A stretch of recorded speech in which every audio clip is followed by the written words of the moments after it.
Hey everybody, and welcome to the Drafting Offers Podcast, the podcast where you get to vote for each episode's draft champ. We're realtors from Southern Ontario, but this is not another real estate podcast. Make sure to subscribe to our YouTube channel, catch every episode on Spotify or wherever you get your podcasts, and follow us on social at the Drafting Offers Podcast. Here are your hosts, Brad Warner, Scott Morgan, and John Fielding. All right, welcome back. And for those loyal listeners who have been reaching out and asking where the podcast has been, we've had a little bit of a delay. We've had some stuff going on in our lives with busyness and families, and here we are. We're back. We're happy to be here, and we are celebrating an anniversary. The end of May of last year was our first episode, so this has been on the rails for an entire year. We're over the every other week amount of drafts because we got 4 at Christmas time, which was pretty awesome. I got COVID from that. It was sweet. But congrats, guys. It's been a blast doing it with you. And to all the listeners out there, thank you for listening, for reaching out to us and letting us know that you've watched, giving your suggestions and just like giving good feedback, because we do this for fun, maybe get some clips for our social medias, but it's a labor of love. So it's cool to hear that people are enjoying it and listening. So thanks so much. The biggest thing that I want to bring forward is there's been a lot of people asking who won last episode's long weekend draft. And if you were listening last week, there was a tie between John and I. Brad was the deciding vote, and he decided he was the rightful winner because you can't choose. So you just take it yourself.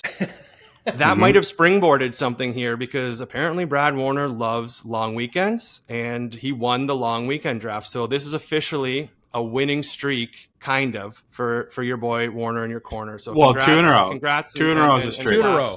Congrats. I'll clap for myself. If no one's going to clap, I'll clap for myself. It's not the V for veto this time. It's 2 for 2 in a row. 2 in a row. Well, I think I actually said I was going to go on a run after winning that one. Yeah, you said something along the lines, Brad couldn't choose or something. No, but that's false. I did choose, and I did choose myself. I did make that choice to start my run, and now we're 2 in a row. And do I know long weekends? I guess so. You're a big vacationer. I did do big time vacationer. I did go to lots of parks.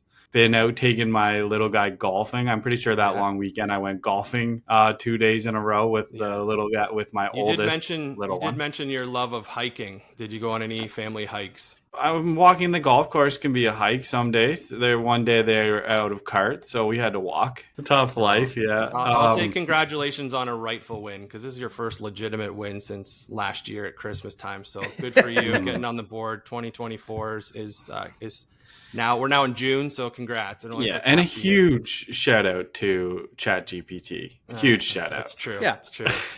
Yeah, AI finally wins one. Congratulations. AI. I didn't do so much AI this time around when we get to there. Yeah. Well, you'll see. This is a bit of a tough one for AI to generate, so we'll see what happens here. But there's some big news just happened. Breaking news. I was leaving the house today, and Breakfast Television decided to tell me that the Bank of Canada, after over a year now of rate increases, has decreased the lending rate from 5% to 4.75. So 4.75. First decrease in 4 years, I think. It's just been going up and up and up in the last couple, and I think that's finally the decrease is on the decrease. What is interesting is the fixed rates have been going up and down this entire time. In fact, the fixed rates are lower than the variable rates. So that doesn't get talked about, because that's what a lot of buyers are locking into for 3 to 5 years. It's the variable rate. So that's now what the media is going to get their hands on. And for those that have been riding the variable rate, just looking for some relief, this is a nice conversation that we're having, and you're probably wanting more. What do you guys see happening after this? Do you think there's going to be more decreases, and what do you think the impact of this news is going to do? It makes it seem like this could be a trend. That's something, and as far as we know and are aware, this could be a trend of something that happens. Whether this actually makes things more affordable for the general public, I would say no. This announcement's probably not doing a whole lot, but it may lead to more buyers being confident in the real estate market, and more buyers knowing that if the rates do continue to go down, similarly to when they went up, this could lead to prices going up too. Because if more buyers are going to be coming in the market because of this big headline that's hitting today, then the prices are inevitably going to go up, because we won't have the inventory to be able to keep up. That's a very good point. the market timers. We had a lot of those at the end of last year that were waiting for news that rates weren't going to be going up anymore. And then we saw a lot of that borrowed from last fall shifting to the start of this year that really kickstarted the market. We're seeing crazy amounts of multiple offers, which we'll talk about in a little bit. But a lot of it comes from the headlines. And if there's affordability issues, if there are people that are only able to afford a certain amount and they're understanding that now they can maybe afford a little more, but are worried that the market's going to take off, which is kind of what happened through all of COVID. I got to get in now or I'm never going to afford. If that mentality comes back, then like you said, those prices could be going up. And I think the ripple effect starts at that entry level. So there's already like last night I had an offer presentation. We had over 70 showings on an entry level home in Oshawa, and we had 13 offers. Those offers in terms of prices ranged greatly, but that shows that entry level to get in taking off. So if you're getting more buyers in that pocket, those prices are now going to go up, which can kind of escalate to the more expensive pockets of every market, but I'd say Durham specific for us. So this could have a large impact, but we're still seeing a great deal of homes that are needing to renew and are going to be renewing at a tough rate for those homeowners. So maybe this will be a thing that will help balance things a little bit more if there are more homes hitting the market and we're getting into summer and fall markets. Maybe this will help and have those buyers there with confidence so people can sell and people can buy. And maybe this will be a nice little utopia. What do you guys think? When you mentioned confidence, like I kind of thought, I sort of stuck onto that point in that word because I think that's exactly what it does. I think this type of thing will increase buyer confidence. And when buyer confidence is increased, they're going to potentially be okay paying a little bit more. And it's showing, right? It's showing. It seems like houses that maybe have come down in price, entry-level houses like you're talking about, and a lot of stuff has come down in price quite a bit, and now it seems to be creeping back up. But it's creeping back up a little faster because I think, the buyers are a little bit more confident, and they think that if they don't get in now, then they never will, right? So I think a lot of people were waiting for a decrease in rates, and now even if it's only a quarter point, right? I mean, we still are going to see people. I've already had people kind of reaching out and saying, is it now a better time to buy or whatever? And I'm like, well, I don't know. It really kind of depends on what your situation is. Because if you're selling, you're in a different situation than a first-time buyer. Confidence, I think, is increasing, and you can kind of see it a little bit more real estate talk in a positive light rather than in a negative light. In the media, it's funny because like I had a listing a week ago and I posted on Facebook and we like to boost the ads or get ads, paid ads that get to more people so we can get more eyes on it.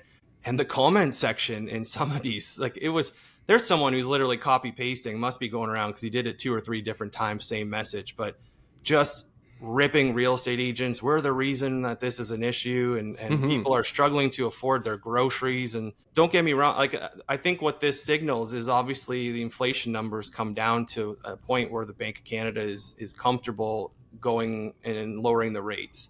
But we still need to see a lot of relief for individuals, not just on the real estate side for their rates. It's for cost of living because I'm going weekly now just to get fruit and bare essentials where like you're getting maybe one basket of stuff and you're well over $100 easily every time. That's not even Costco. Costco's next level, but until we're seeing some help there, it's going to be tough to be like affordability is going to be tough for homes, for everything. So I'm very interested to see what this does because if home prices go up, I do think we're going to see the haves and have-nots of real estate, which is a problem. Yeah, because this 0.25 is not going to change the day-to-day life for anybody. The reality is that per $100,000 of your mortgage, this change has taken your payments down $15 and change per $100,000. So is that going to change the day-to-day life of the people that are holding variable mortgages and have these lines of credit? Probably not. That $15 per month isn't going to do much, but it's the perception. It's the bat signal. Yeah, right. Like maybe it's time. Maybe it's time. With the bad signal. It's hard to say. The market the last 2 years has been anything but easy to predict. You almost Not have to 2 just years, like even COVID. Yeah, like COVID time. It's been a while. Like anyone new getting in within the last 4 years, thinking this is how real estate is, they're probably wide-eyed at this point because there was a simpler time when life was a little more balanced in terms of this market. I want to say like it was I've been doing this almost 13 years and it's been basically a seller's market for majority of that time, if not all, but way more balanced. Like I miss my home inspector. Brian, if you're listening, I miss him. He's a good dude, but it's very difficult to get those in a lot of, like, Yeah. especially our market in competitive price ranges where We'll keep an eye on showing traffic as well too, because I Yeah. think, the showing traffic, like Brad, you're always pretty tuned into the traffic in your area. big stats and guy on the showings. and that's great. And that's great because I'm definitely not a stats guy here, especially. So we kind of need somebody like Brad in our corner for those stats. But like what tends to happen here tends to eventually happen out there, depending on the type of property, because there's very different properties in the city than sort of in the more suburban kind of rural areas. But we'll see what the showing traffic does based on the rates. And I don't know that there's a direct correlation, or if we can really even gauge that, or we can say it's directly because of this or directly because of that. But I know that we were talking about the amount of traffic that Scott had on his recent listing. I'm just kind of like, that kind of made me think, I wonder if the traffic is increasing or decreasing, or, what are we kind of seeing in terms of showing requests for various properties? So I know for my area, and it's much easier for me to track this than a big Durham region. Hastings County is obviously much, much smaller in population. We've been down week after week after week. The amount of showings that are happening on properties are down.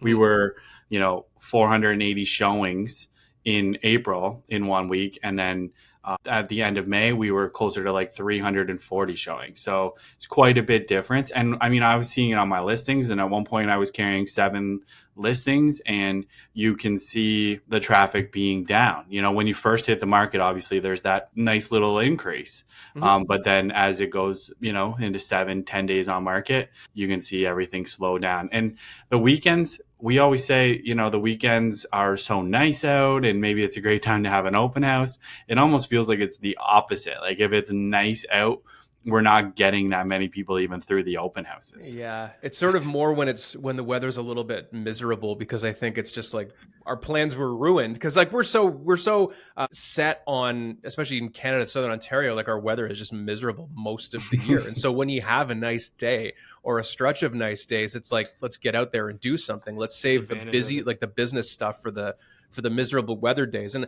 I kind of feel like the pricing strategy too also will help. And that's I was at an open house this past Sunday, priced a little bit lower than market value.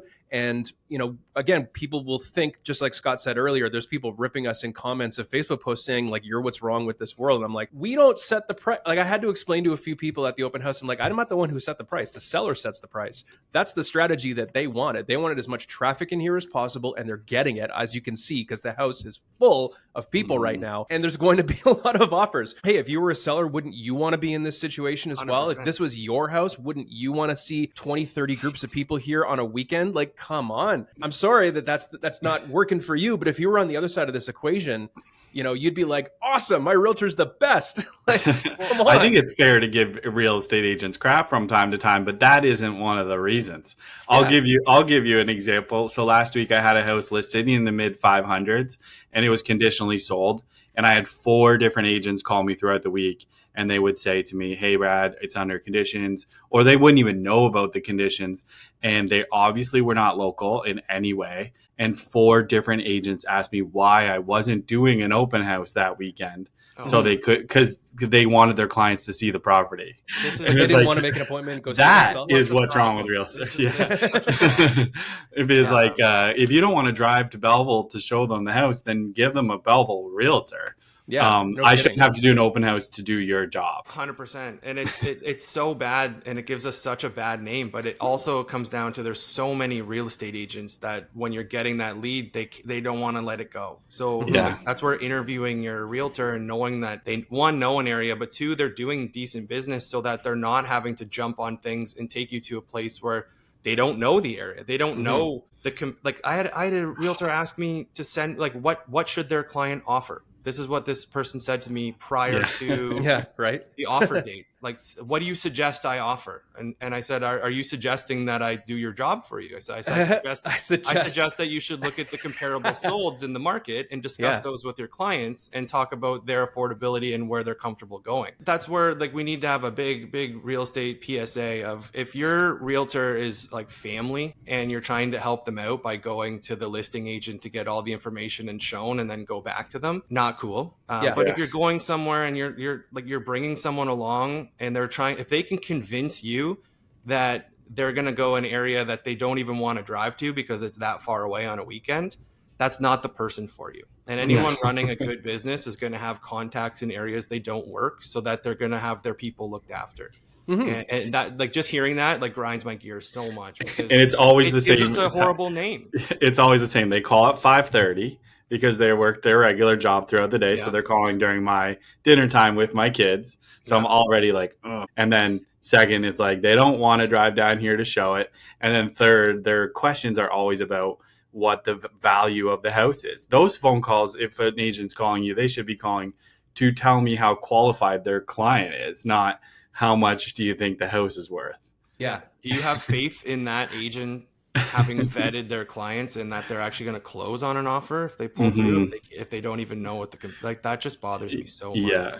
Well, I think it's important right now to really have that really strong buyer representation. If you have a qualified real estate agent that works that area, that's going to know, okay, hey, I really like this place, let's go see it. And they're going to go, you know what? It's underpriced by X number of dollars because the comparables are here.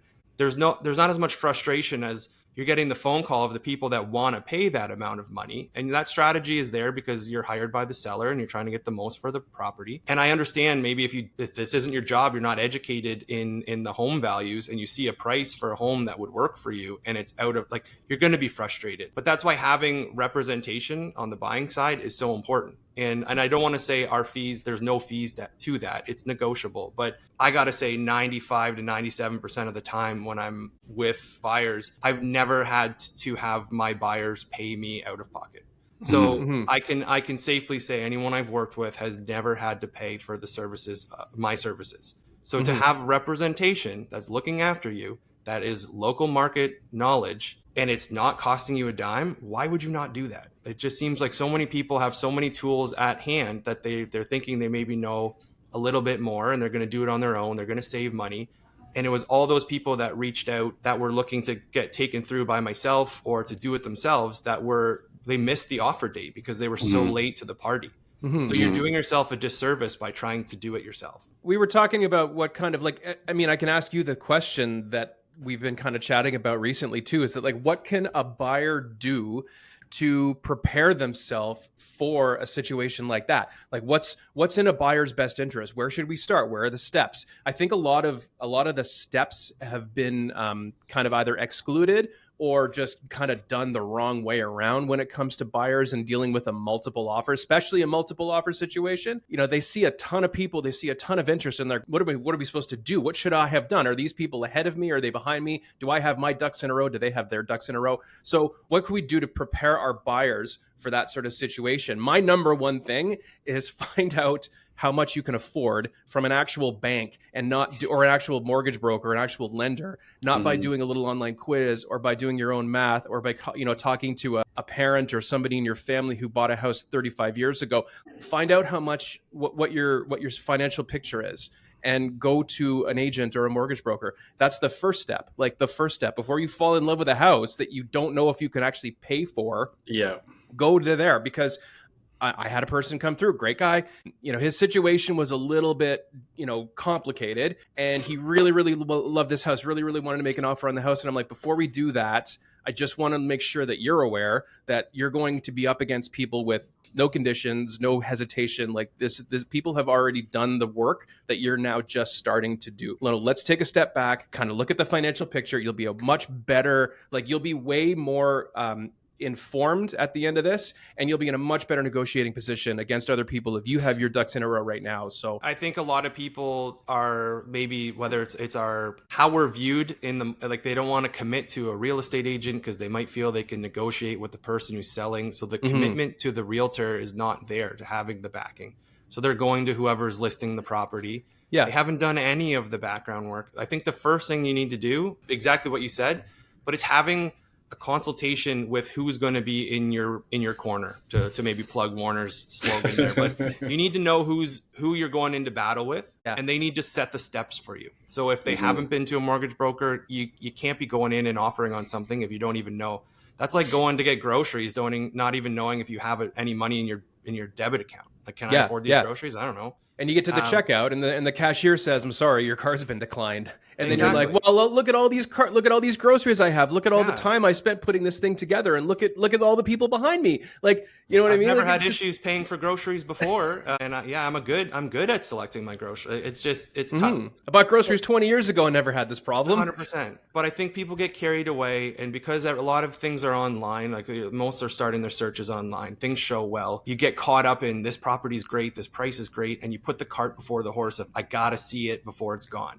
And you haven't done any of the background work to help yourself out to see if you can afford it, to get anything in order, and you're putting yourself at a disadvantage. So having that consultation, knowing the situation, knowing the process, getting things started, having your mortgage pre-approval, knowing your steps, knowing your budget, your agent knows exactly what your criteria is, and then you hit the ground running. Because when you're getting into these multiple offer situations, it gets carried away, and a lot of people have been punched in the face by losing a few offers, and they're now knowing, okay, this is what I got to do to play ball on this type of property. And you're walking in there very naively being like, I'm going to go to that real estate agent who now has to deal with 13 other offers or 20 other offers or 8 other offers, and they're going to give me the deal. The only deal that's happening if you are working with that real estate agent who's listing the home is they're helping out their clients. They're going to try and, if there's any money saved, it's by the seller. It's not by the price you're going to pay getting a deal. That's just not a thing. There's just so many misinformed people. And I hate to say it, it's just, there's maybe people that are, like we said, maybe you don't have a ton of clients. You get that person reaching out saying, oh, I really like this house. Can we go see it? And they're just happy to have that call and that client that they go and run and do it instead of treating this like a business, and you're doing them a disservice by not keeping them fully informed on the process. And in our area, you can still have conditions. You know, I was in multiples on Sunday, and obviously it went a lot different than when Scott's multiples were. And my buyers, they want out, but you have to, and we do have conditions. I have 4 offers right now with conditions due in the next 2 days.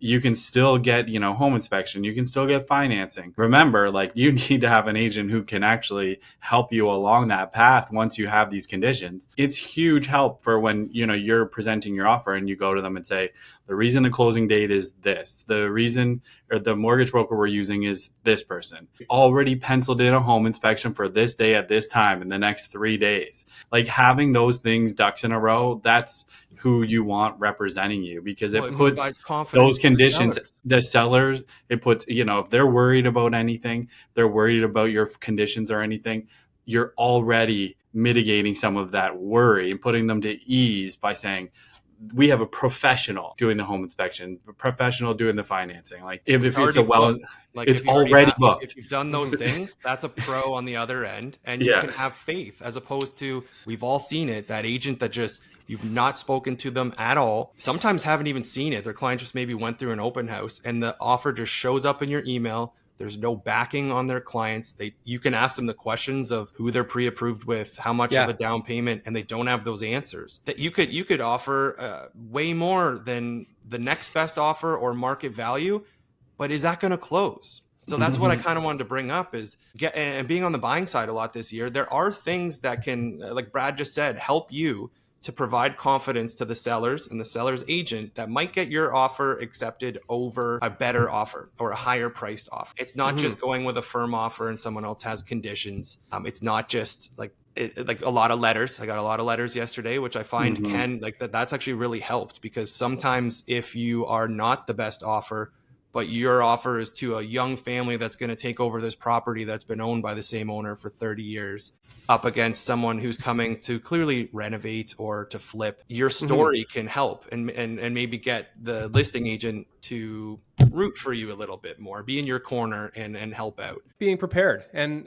knowing the steps, right? And then, like, having somebody, like, I guess somebody who's trustworthy, who can actually kind of advise you as to the steps. Some people think that they know all of the steps because they hear about things in the media and they hear interviews with realtors and they think that they know the process because maybe they've gone through it, maybe their friend went through it. They may know what's involved, but they don't necessarily know the right order. So they may think, okay, let me lock down this property, let me get my offer in and let me win the bid basically, and then I'll deal with the finances. And then the thing is, if you haven't already dealt with the finances, what makes you think that that seller is going to accept your offer? Just like you said, Scott, that's the thing. Like some people do know the steps, they just maybe don't know the order of the steps and the importance of some of the steps. The only time where the rushed offer can maybe work is if you're a cash buyer and you're just, you're flipping, you're all kinds of properties. You don't care. Your agent is just out there working for you, getting the best deal, no financing, no nothing. And it's just like, get me this house right now. Like, maybe or if you've got that kind of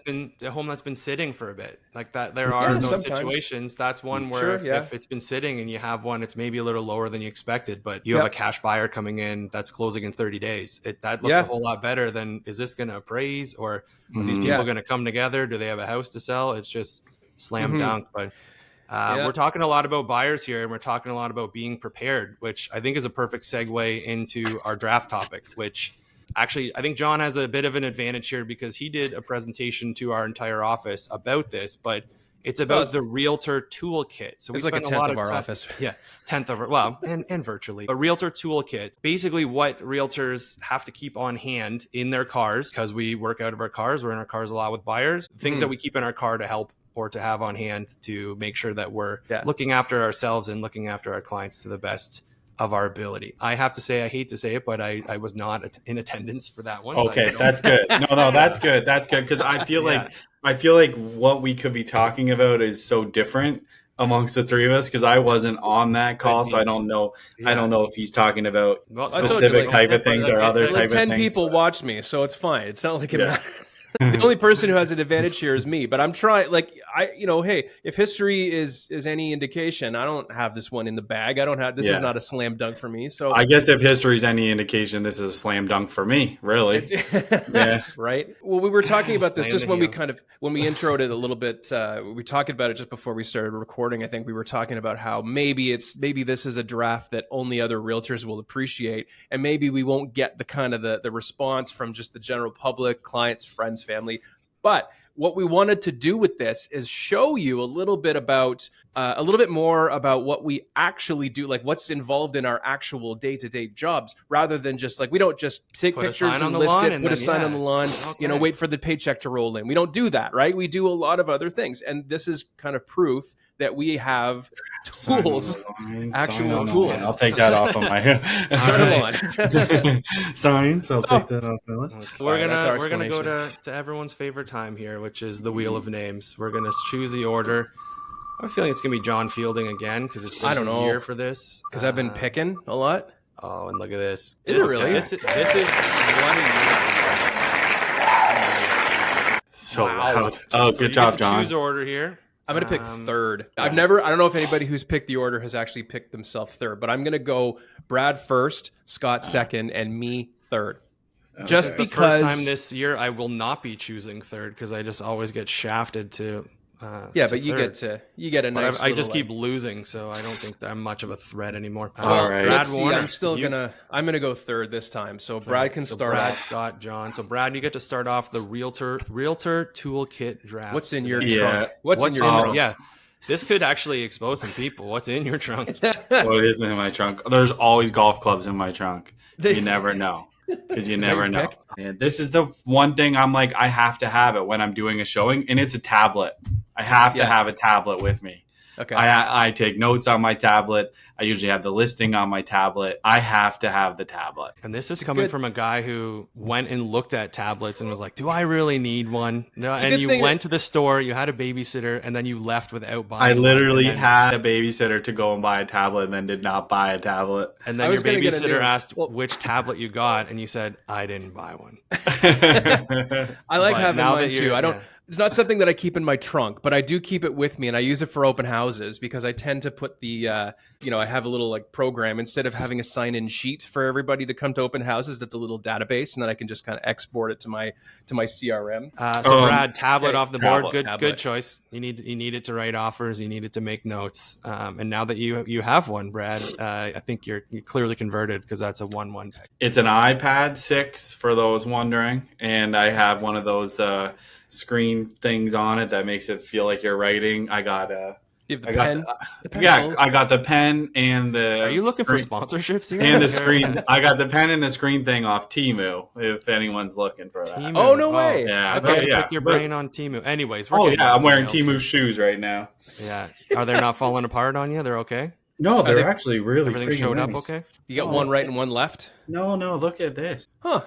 Wow. Well, comfortable. Yeah. They're They're great. Yeah, maybe Temu's going to come on as a sponsor. All right. Hey, Scott. So this is me. I am going to say you got to have a sold or coming soon rider in your car because the amount of times like Brad, I give you a hard time because you install your own signs because you're a jack of all trades. And you like to do everything for your clients, which is admirable. Here, we have a lot of sign companies that store them, so it's great for storage. And it's also nice to just put the order in and the post goes up. And if you hit a line to a power line, it's not my fault. It's the company's fault. Right. Okay. So, but you need to, I always show up when I'm driving by and I'll leave my coming soon sign on it and I'll leave the sold sign with the sellers because it adds a little bit of confidence. Like, oh, you're pretty confident it's going to sell. And like, we're selling your house. So having those on hand and not driving by and getting there and going, I forgot and having to drop those off is nice. Fancy. This is such fancy realtor. You have these riders you're putting on. I don't have any of that stuff.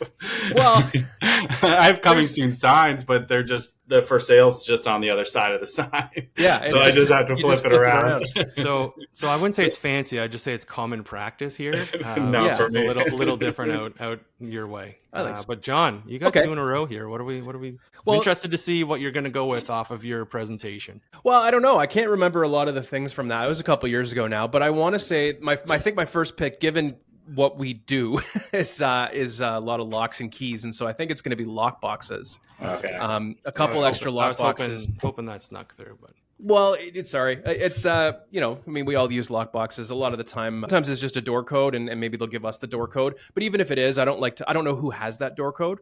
So if a person says, oh no, don't put a lockbox on my door, just use the code at entry. And I'm like, yeah, well, either we're going to change the code or we're going to have a new code, or I'm just going to put a lockbox on your door. Especially now that like when you sell something, the lockbox has to stay all the way there until close now.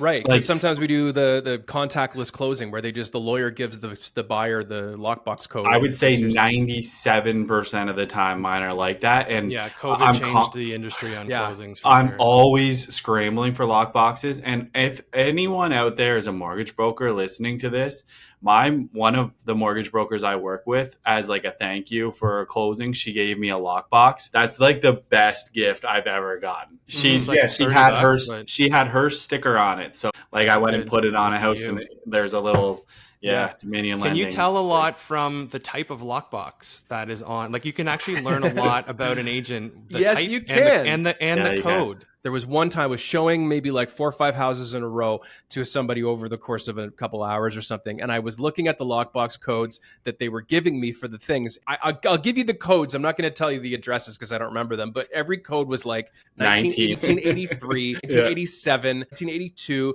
Like I'm like, Get a history buff, getting one in like the 30s from like World Wars. Yeah, 1867, like the Confederation, like all that stuff. So I'm like, there's a lot of people. A lot of agents born in 1977, just to be. Well, that's the thing. You can kind of tell how long someone's been in an industry for. But even the type of lockboxes, like there's some that are better. But then when you get one that's got the letters, like a school locker combination code, and it's just got like you have to do like the it's 2 a dial times around. Yeah.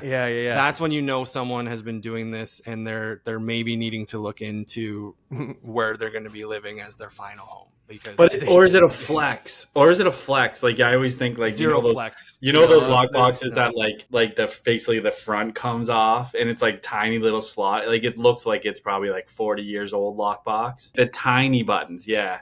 And I'm like, every time I see that, I'm like, this listing agent, this is like a little flex on me. Like, oh, my lock boxes are so old. I've been doing this for so long. Right? Yeah. Exactly. Well, are they flexing, or they're like, I don't do this very often anymore, so I haven't updated This is my my lucky lock lockbox. boxes. Yeah. When I first started, I got a couple off Amazon. Bad idea.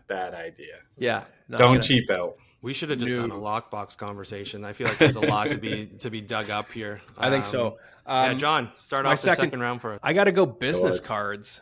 Yeah, cards. That was my next pick. Yeah, we got to have our face on stuff. We got to be like people. Oh yeah, I recognize you. You sold so and so's house. I'm like, yeah, of course. Here's my card. You got to you never know. Again, you never know when it's going to come up. You never know when you're going to need to just like hand somebody your information. I do have a QR code on my phone background in case I don't like. If I can be like, oh, here, just scan my phone. And so I can give people my information that way. A lot of people have the digital, the RFID kind of business card. You just kind of tap it on somebody's phone and it exchanges the information. Those are kind of cool. But just like standard cardboard business cards, just like I've got just a little rack of them here on my desk. Oh, you knew this was going to be your pick too. You already have. I knew this was going to be. Wow, those are nice. Are those thick? Cards? They're a little thick. They're a little weighted. They're nice. Wow. 16 gauge or 14 gauge or whatever it is. Super fancy. Goes with my shameless plug. Yeah, business cards. Have you noticed they're used less and less now? Like, are you handing them out? The only time I use them is to make sure that I leave them at a showing so that the listing agent knows I was there. So I'll just leave them there. But I don't often hand them to people like just on the street. I'll leave them and people can take them and stuff depending on where I am, if it's an event or an open house or something. But I'm not usually handing them to somebody because I'm usually like, follow me on Instagram and message me that way. My Instagram handle is on my business cards. So, yeah, but I mean, even websites now, a lot of people are promoting to the socials because you can. It's an online business card. You can learn a lot about yourself, and they can know who you are before you even meet. But it's a back pocket thing for me. It's not my trunk. I'm like, I always have business cards in my back pocket. Every day I have business cards in my back pocket. How bent and out of shape, or like whenever I have them in my pocket, they're just in shambles by the end of the day. Like mine are okay. Or even you have a little case for them, or what? Yeah, you got a little. I don't have one on, man. It's from the back pocket, like you're George Costanza grabbing his wallet. Everything okay over there? Okay. But if they're all bent the exact same way, that was because there was a receipt in there. Look at this. They're not that bad. Well, that's perfect. A little bit of the curvature of your palm, but that's okay. Whatever. All right, second pick in the second round. I'm going to take. This is a no-brainer for me. It's a phone charger. Because we're on the phone a lot. I find you're texting, emailing, and especially if you're in offers, you feel like the belle of the ball because everyone's calling you, and your battery on your phone's not the same as it was back in the day. So a car, I mean, it's good to have a cable there. Some of us wireless chargers or just like an extra little charging battery. Nice to have those kinds of things because we are kind of stuck to our phone. Actually, you can't now. As a realtor in like the Toronto Regional Real Estate Board and some other neighboring boards, you can't actually be an agent without a smartphone. You have to have it in order to log into our system, in order to get lockbox codes. Like you have to have one. The authenticator. You have to have a smartphone. And then some of the new lockboxes with the with Bluetooth or whatever it is, like the ones that are electronic and things like that. Sometimes you actually need your smartphone to be able to open that box when you get to the properties. So we do need it, which means we have a necessity for lots of charging. Brad, you got two in a row here. I know. They might show my area here a little bit, but my first one is going to be a flashlight. I feel like that's one thing I actually use out of my car. I know people have a toolbox. The flashlight's one that I actually use all the time. So I have that on my list too. What about on your phone? Absolutely agree with that. No, that is not nearly good enough. You do not go into enough crawl spaces, Scott, if you think your phone's doing the job. I'm going to tell you right now, it's very rare we see homes with crawl spaces. You and your finished talks the difference between the suburbs and you're in Brooklyn rural, with your walkout basements and your like finished everything. And I'm here looking at these houses, these like pre-war, like 1920s houses with just a crawl space, and you can't figure out, or there's a big property and you need to see what's at the end of it, and it's at night, it's a late showing, and you've got to like hit your flashlight. No, you need like a Scorpion. You need like the big mag light, that's Yeah. like super, super bright. Not the cell phone flashlight. It's not going to do anything. John, not you're going to do making it anything. seem like we live hours apart and don't work in the same market. I work in that area too. I still use my cell phone, and it works just fine. Just Buy a in good one. the one I was just in a couple of days ago, it was like 4 feet deep, and the only way to get to it was like this one hatch, basically like a hatch to get in up into the attic, but on the floor. And I literally had to like lay on my side and put my flashlight in there, and then take photos because it was all stone foundation. There's water everywhere. Yep. Even it's just easier, like when you're pulling the panel off of a furnace and you're trying to find out the year on it, and you're pulling the serial number. It's way easier to have the flashlight than it is your phone. You got to like open that, you find the app, like, open the screen, and then you got to be like flashlight. Oh, there it is. Here's the little button for flashlight. And then you drop your phone down on an iPhone. You got your flashlight right there. Okay, I'm gonna go full. I'm gonna go full Belville on you now. Then, okay, and I'm gonna put all of these together though: shoes, pants, and bug spray. Shoes, pants, and bug spray. Yeah. Those are your next 3 picks. Those are all totally different things. Just say bug attire. Think about it this way: you're showing a rural property. The grass is up to here. You have to walk through it. You're probably gonna have to go home and check yourself for ticks. Shoes, pants, bug spray. You need it all. Hip waders, and I love that. You're right. That's a good one though. I don't know. I'm gonna the graphics just gonna be someone wading into like a pond or something with hip waders. I've had clients come. I've had clients come before where we've like taped up our between our socks and our pants, tape it up a little bit. There was one time this well was like in the middle of like these, like literally the grass was, or whatever it was almost up to my shoulder, and we're looking for this well to do a well inspection, and it was like, I knew 100% I was going to be getting a tick. And so I had to go home and like lint roll my body. It was it's a mess. You avoided Lyme disease. That's good. Shoes, pants, bug spray. Following your gut, which we can't always just show up in flip flops and turn on all the lights and everything be bright. I'm going to go with my third pick of the draft, just like some mouthwash or gum. Like something to help with the breath, because I'm running on fumes and coffee these days. So I don't want to be just throwing hot garbage at my clients. So I need something to help with that. Could be a toothbrush as well. I'll just say mouth cleaning products. Mouth cleaning, yeah. Breath fresheners. Yeah, a little Banaka. The old school like spray. I want to get one of those. Just like when you're getting out of the car, just for marketing purposes only. When you're getting out of the car, just slam the door. What's up, guys? Just screams like late night. Like I picture having like a little comb and like slicking your hair back because no one. He gets out of his white Ferrari Testarossa. Yeah, the comb. I'll just say mouth fresheners. All right, John. Roll the sleeves up on your blazer. Out the third. I gotta always have. This is gonna sound a little weird, but I gotta always have zip ties, and zip ties can do just about anything. Mm-hmm. And I'll tell you, zip ties, not just for our signs and stuff like that. We can hang whatever riders and things like that with zip ties. But if there's something in the house that you see, maybe it's an older house, maybe something's sagging, something is, needs a little bit of help kind of staying together. And so I've always got them. Different sizes too, right? The big thick ones, sometimes that'll hold like the weight of a person, and then the little tiny ones just for like maybe zip tying a cable or a cord. When you've got a stager that comes in and they leave a lamp on the table, and maybe the cord is just kind of hanging there, you can zip tie it away so that it looks nicer in the pictures.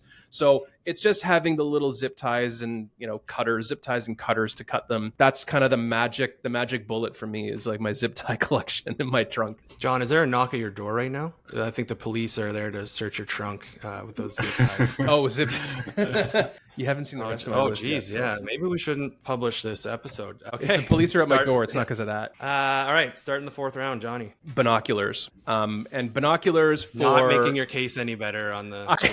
You just went you went back-to-back zip ties binoculars. The binoculars for... Next one's going to be duct tape. Don't get many picks for me. What a shit. You just outed yourself. This is going to be on Netflix in about 4 years. I could tell when I said that. John's like, oh, don't mess with my face.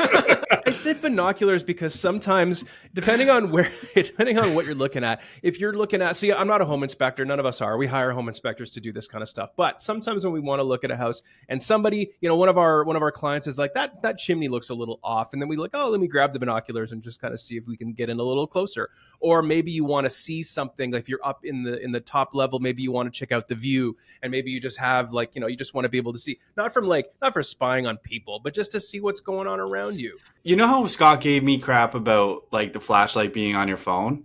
This is actually something I would use my phone for. I would zoom in on the chimney. That's what I would do. I've done that on like the roof a little bit. I was doing okay until the flashlight, the flashlight would be used on my phone before the Zoom conversation, but just little ones. Just I'm really worried about your fifth pick, John, because this could be like there's a detective currently sitting listening going, we need to see what this last pick is. There's so many. What was his first pick? What were his first two picks? A lock lock boxes and okay, a lock. Yeah. And what was the next one, sorry? And then business cards. Well, business cards. With my ID all over them. That one's not identify he's a safe person, knows what he's doing. It really lowers people's worries about him. And then we didn't actually see if his business cards had his real name on it, though. Yeah, chloroform cloth will be the last one here. And sorry, John. Okay, somebody else. Just what I like to have on hand is a laser tape measure. So when you get the listing, you got to go there instead of schlepping it with a extendable tape measure. You got the laser one, makes things quicker, and people like to have a conversation with you about how cool that is. And if you have cats ever and you're in showings and they're bothering you, you can use that thing to get them away from you. Because I've had some where like the cats were a little aggressive, and I've had some where they're literally like rubbing up against your leg to be friendly, and you don't want to let them out. So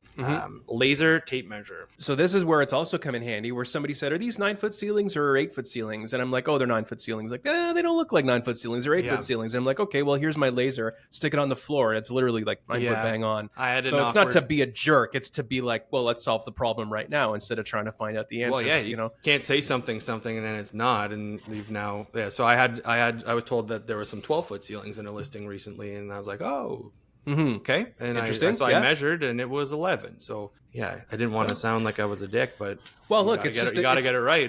It's a tool to kind of be able to verify information, and I think it's always good to have. We have to have our room measurements and stuff on our listings when we list them. So you've got to be able to measure the rooms easy and quick, and have an accurate measurement. So it's a good thing to have. Oh, and and I find I'm actually using measurements more so for couches. Like, can the couch fit here? Or can we fit 3 bar stools here? Yeah, and I find it's good for revisits, right? But good for revisits. But a much more useful thing than the laser for the revisits is the actual measuring tape. And I am going to take with my next pick measuring tape. Measuring tape.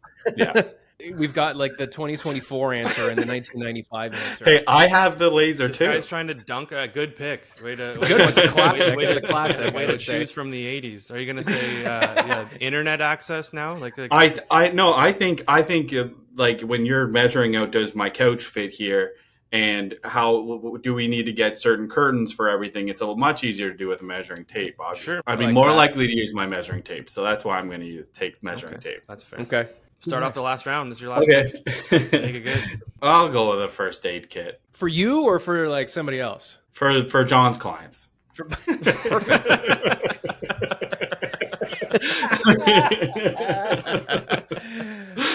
My clients are far beyond the first aid kit. Yeah, no kidding. Yeah, they're far beyond Earth. They're underground. They're long gone. First aid, no. Forget first aid. They're like third or fourth aid right now. Oh, geez. That's a good one. I think for anyone really. You never know. Like, I mean, more lately it seems like all my clients seem to have little kids. So you never know when they're going to scrape up their knee. Yeah, sometimes a little sharp furniture corner. Sometimes you even just like you walk up against a little sharp coffee table corner and you're like, it's a little, you want to bleed all over the place. So first aid kit off the board. I'm happy about that because Brad, you said something I thought you were going to take with your first pick, which is very fitting to us. And the fact that you didn't means I think I could get it here because I don't think John's choosing golf clubs. You got to have golf clubs in your car because you never know when a business meeting on the greens is happening. I like golf clubs. You never know. I guess you never really know. But I mean, You if never you know got when golf you need a clubs, quick 18 in there just Well, to chat business. So then don't that's you also have to have, sunscreen and a hat and golf shoes and like all those kinds of Those things? shoes are always in there. Shoes are always shoes in in the there. bag? Oh, Yeah, they kind of just sure. go together. Okay. Well, Yeah. fair enough. I'd be more likely to be worried about bug spray than sunscreen. Generally, the guy that will put sun on my kid and then not myself, and then go out and come back after your first round, and like the V in your polo is Oh, just God. red as anything. God. Yeah. All right, John. Okay. Last but not least, Snacks, granola bars, protein bars, snacks. That's what I'm going to do. I had a lot of stuff on my list and I only got to throw out 5 of them, but I'm going to say snacks because I think this is going to be like, this might relate to people other than, well, maybe it'll relate to real estate agents, but you got to have a little bag of beef something. jerky. gotta Beef keep your jerky, victims alive, eh? protein Lure 'em bars. in. Yeah. Maybe some like bottled water or something, or just your mug with water in it. Yeah, it's true. Like, think of the gotta have times where snacks.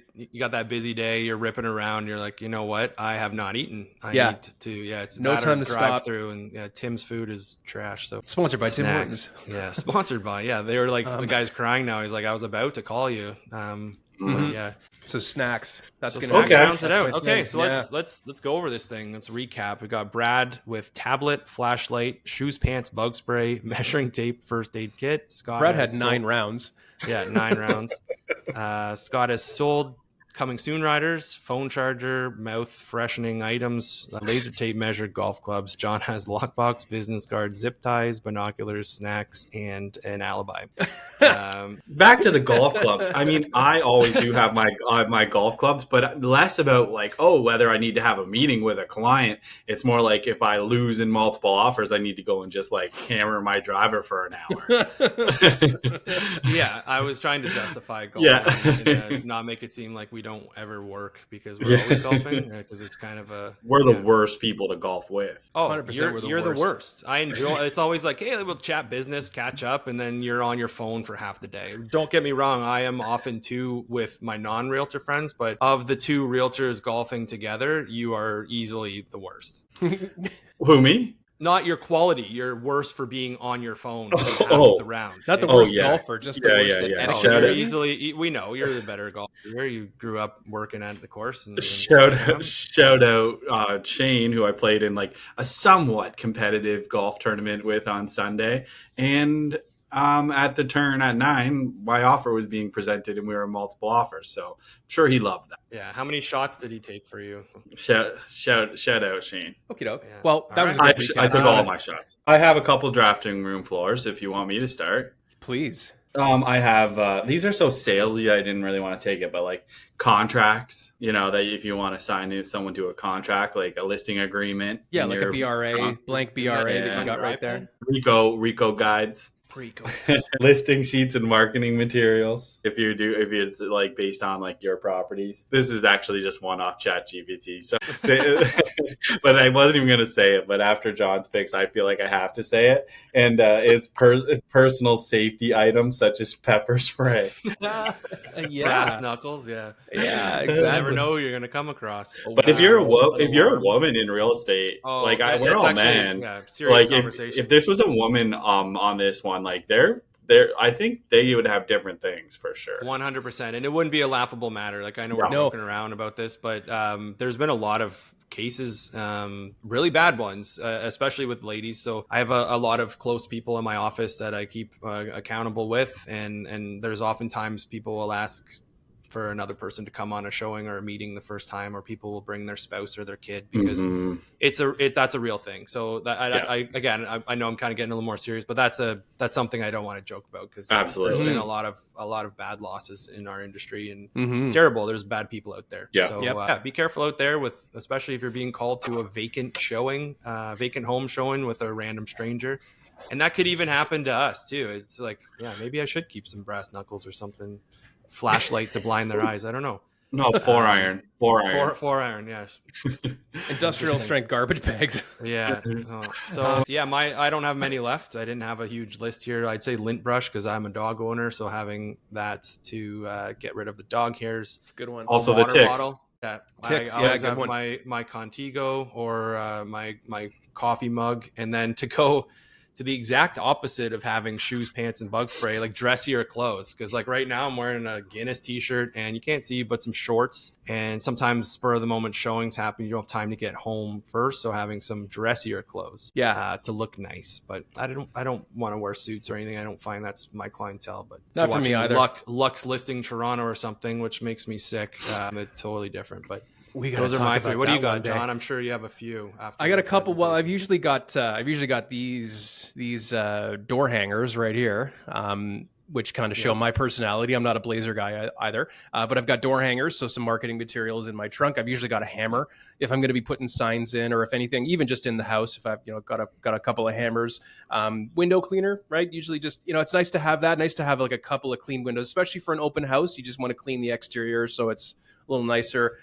Screwdriver. I've always got my multi-bit screwdriver. Drywall anchors. Sometimes there's something that needs to be hung, and if you're not using a stager, or even if you are using a stager, sometimes things just need to get hung in a certain spot or moved around. Drywall anchors, even picture hangers, things like that. The Mr. Clean Magic Eraser can probably remove almost any stain if you've got crayon on a wall and you've got it in a spot where it's like that's a predominant place, or baseboards. Sometimes baseboards get a little grimy. Mr. Clean Magic Eraser, some light bulbs. If there's a bulb that's out somewhere, a padlock and a key. This has come in handy for me locking a fence that goes to a pool, where you can lock the fence, keep the key in the lockbox, and if somebody wants to, they can go see it. But it's locked from, especially if the house is vacant, there's nobody watching the pool. So padlock and a key, and then even a map. Even a map book, your old Rand McNally or your Pearlie's map guide or whatever the heck. I don't have one, admittedly, because I've got charging cables for my phone. But if something dies and your phone completely bricks out for some reason and you need to get somewhere, it's good to know where you're going. So maybe just